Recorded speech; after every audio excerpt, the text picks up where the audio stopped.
Nah, ini akan ditambalnya dengan menggunakan bahan tambalan yang dibeli dari internet ya Bu ya. Dengan harga 30.000, tapi itu sangat banyak sekali.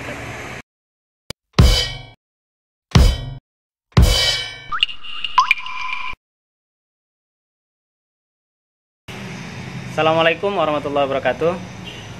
Hari ini kita mengunjungi salah seorang ibu yang menggunakan bahan yang dibelinya dari online untuk dijadikan sebagai bahan penambal giginya yang berlubang pada bagian gigi seri bagian depan. Nah, kita akan mencoba untuk melihat bagaimana caranya si ibu ini menambal gigi bagian depannya. Tentu ini akan sangat mengagetkan para klinisi kesehatan, terutama dokter gigi.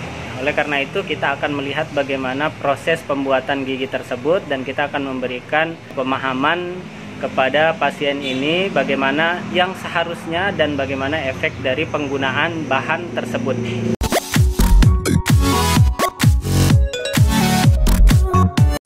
Nah baik, ini ibu ini kita akan melihat giginya terlebih dahulu ya.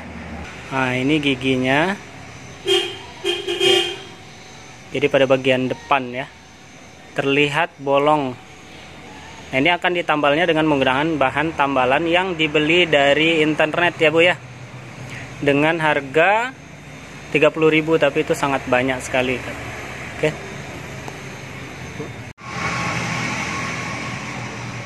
Jadi berapa butir itu Bu? 4 butir. Iya, baik.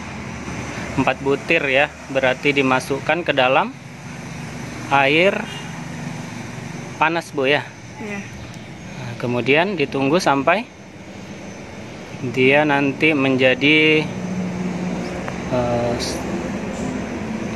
meleleh, dia jadi warna putihnya ini akan menjadi bening. Gitu Bu ya. Terus diapain lagi Bu nanti? Langsung ditempelkan ya, menggunakan apa Ibu, pakai alat atau pakai tangan? Pakai tangan. Pakai tangan langsung ya.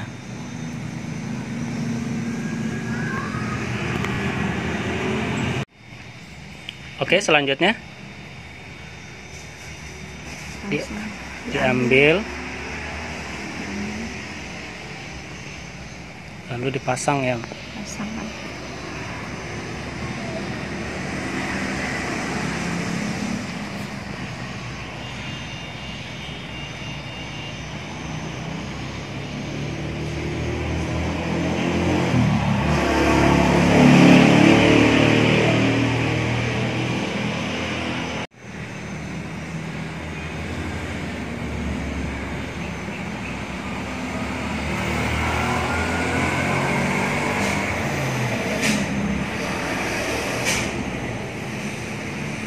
Oke, ini dia tambalannya persis seperti tambalan asli, meskipun warnanya mungkin agak sedikit lebih putih karena memang tidak sewarna dengan gigi asli.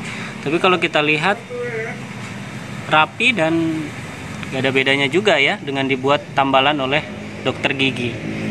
Tapi bahan ini Bu tidak bisa digunakan dalam waktu yang lama. Mungkin sementara untuk sebelum pergi ke dokter gigi dengan tambalan yang benar, kita bisa menggunakan tambalan ini. Tapi ini sangat berbahaya karena kalau dibiarkan begitu saja, saraf gigi kita akan menjadi terus-menerus aktivitas bakterinya merusak saraf gigi kita. Maka harus pergi ke dokter gigi untuk dibersihkan terlebih dahulu saraf giginya. Gitu Bu ya, nanti kita akan bantu Bu ya gimana untuk pembuatan tambal gigi yang sebenarnya. Jadi penggunaan bahan ini sudah bisa untuk dihentikan sementara waktu sampai nanti ibu bisa ditambal dengan tambalan yang benar di dokter gigi. Terima kasih. Oke Bray, nah itu dia barusan kita menjumpai seorang ibu yang menggunakan bahan-bahan yang dibeli di internet, yaitu bahan tambalan. Nanti kita akan sampaikan ini di mana dibelinya. Dan ini ada sesuatu hal yang penting untuk kita ketahui. Jadi beberapa hal terkait dengan tambalan yang digunakan oleh beberapa orang masyarakat secara mandiri di rumah. Memang terlihat seperti mirip yang digunakan oleh dokter gigi untuk menambal, dan hasilnya juga sepertinya mereka merasa puas. Akan tetapi ada beberapa catatan yang penting terkait dengan bahan-bahan yang digunakan tersebut. Maka dari itu berkeringat ya. Selanjutnya kita akan menjelaskan lebih jauh tentang penggunaan bahan ini seperti apa sih, apa efeknya bagi gigi kita, berbahaya atau tidakkah? Jadi kita akan membahasnya lebih lanjut. Tonton terus ya, terima kasih. Begini ya Bray, dengan alasan apapun kita jangan dulu mencoba sembarangan menangani gigi berlubang seorang diri. Tidak boleh mencoba-coba menambal gigi kita sendiri di rumah. Apalagi dengan bahan-bahan yang tidak jelas penggunaannya dan dampak yang akan diakibatkan nanti. Sebab menambal gigi juga tentu memerlukan kompetensi dan pengalaman yang mumpuni, bukan? Berikut kami sampaikan alasannya. Pertama, bila Anda termasuk orang yang sensitif, tambalan praktis yang beredar di pasaran dengan harga super murah bisa terjadi reaksi alergi yang ringan hingga berat terhadap bahan-bahan tambalan yang Anda gunakan tersebut. Kedua, bahan tambalan praktis yang seperti itu bukanlah bahan tambalan dengan ikatan yang adekuat berikatan dengan struktur gigi. Syarat tambalan gigi adalah harus berikatan baik dengan struktur gigi, seperti misalnya bahan tambalan gelas ionomer semen atau resin komposit yang banyak digunakan oleh dokter gigi. Ketiga, bahan tambalan praktis yang digunakan mandiri di rumah beresiko membuat gigi Anda semakin rusak dan semakin lebih sulit ditangani. Bakteri akan terus berkembang di lubang di bawah tambalan yang asal-asalan karena tidak dibersihkan dengan standar yang baik. Singkatnya, menambal gigi tanpa prosedur yang tepat sangat berisiko. Ketiga, secara estetik memang jauh lebih bagus daripada ompong, ya kan? Tapi jangan asal bagus kemudian kita mengesampingkan efek berbahaya yang timbul dari penggunaan bahan tambalan praktis yang dilakukan sendiri di rumah. Bahayanya apa sih? Gini ya Bray,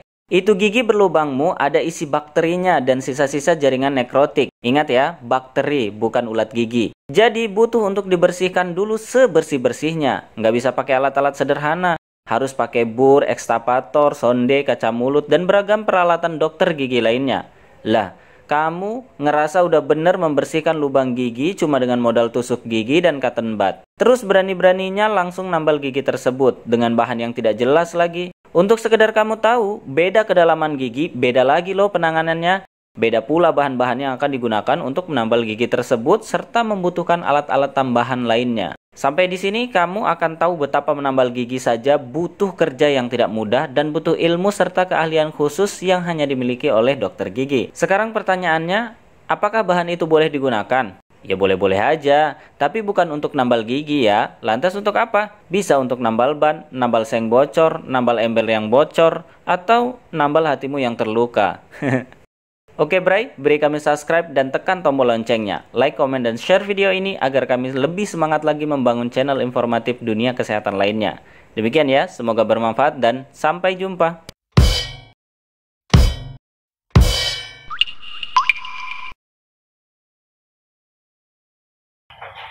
Yang penting rasanya mantap, gurih, menyegarkan.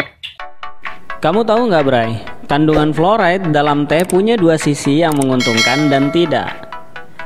Bijak minum teh akan mendatangkan manfaat lebih banyak, tapi jika terlalu banyak, kandungan fluoride justru bisa merusak tulang dan gigi. Peneliti menemukan kadar fluoride dalam daun teh ternyata lebih tinggi dari yang diduga. Beberapa ahli mengatakan bahwa fluoride dapat memperkuat tulang dan gigi, namun tidak sedikit yang meragukan pendapat tersebut karena dalam jumlah berlebih justru menyebabkan skeletal fluorosis atau kerusakan tulang dan sendi. Peneliti dari Medical College of Georgia baru-baru ini mengungkap konsumsi teh hitam dalam jumlah besar juga dapat menyebabkan kerusakan tersebut.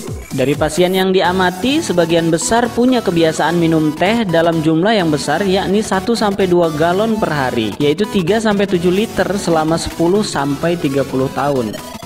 Dr. Jerry yang memimpin penelitian tersebut kemudian menganalisis kandungan teh hitam di laboratorium. Dari beberapa sampel yang digunakan, ternyata seduhan teh hitam mengandung 9 mg fluoride atau 1,4 hingga 3,3 kali lebih tinggi dari yang pernah dilaporkan. Dengan kadar sebanyak itu, maka wajar jika dalam 10 tahun peminum teh yang menghabiskan 3-7 liter per hari akan menderita kerusakan tulang. Sebab menurut Dr. Jerry, kadar fluoride yang aman bagi manusia adalah 2-3 mg per hari. Sudah termasuk yang diperoleh dari makanan, minuman, dan pasta gigi. Tambahan fluoride dari 1-2 cangkir teh setiap hari tidak akan membahayakan siapapun. Ini hanya terjadi pada peminum teh kelas berat. Tanaman teh menyimpan kandungan fluoride dalam jumlah yang tinggi dalam bentuk terikat pada aluminium sehingga tidak larut dalam air. Ketika diseduh, beberapa molekul fluoride terlepas dari ikatan sehingga ikut terminum. Dr. Jerry menegaskan hasil penelitiannya tidak perlu membuat orang takut minum teh selama tidak berlebihan. Menurutnya, fluoride dalam takaran wajar juga memberi manfaat antara lain mencegah gigi berlubang. Maka oleh karena itu, Bray, kita memang harus berhati-hati dengan fluoride yang berlebihan. Tapi ketika kita mengatakan bahwa fluoride sangat berbahaya dan kita meninggalkan fluoride tersebut, sebenarnya itu merupakan tindakan yang salah. Karena fluoride bermanfaat bagi tubuh, terutama gigi, maka kita harus mengkonsumsinya dalam batas-batas tertentu. Begitu. Pesanlah ke warung-warung terdekat Anda untuk pelepas dahaga dan keletihan.